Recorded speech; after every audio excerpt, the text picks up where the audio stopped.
Nobody wants to admit this. Universal income does not save capitalism. It exposes it's already breaking.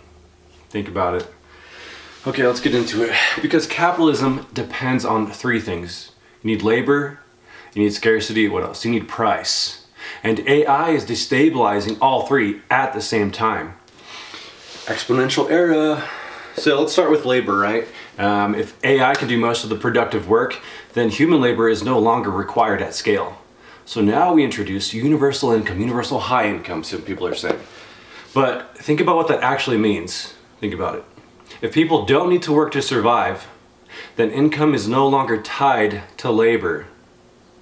Interesting.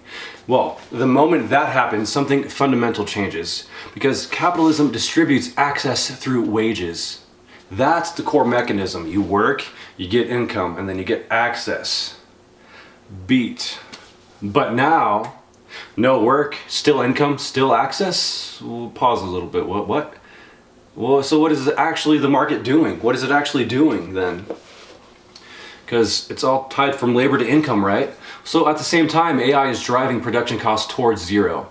Automation scales, replication becomes cheap, output increases massively.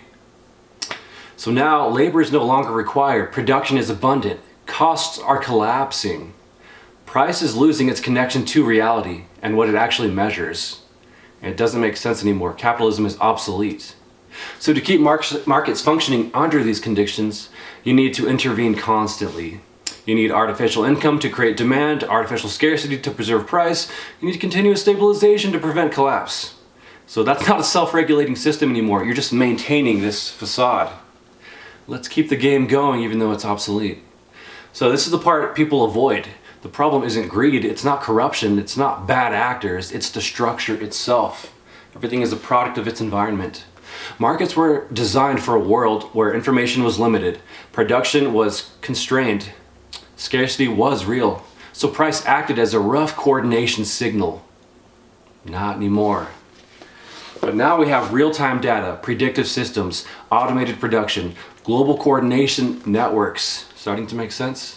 So instead of guessing through price, we can directly measure and allocate resources. Resource-based economy, think about it, watch the movies. And here's the part nobody says out loud. Universal income does not preserve capitalism, it bypasses it altogether. Because once survival isn't tied to labor, access isn't determined by income, production isn't constrained, markets stop being necessary altogether. They don't just collapse dramatically, they just stop being the system. And that is already happening.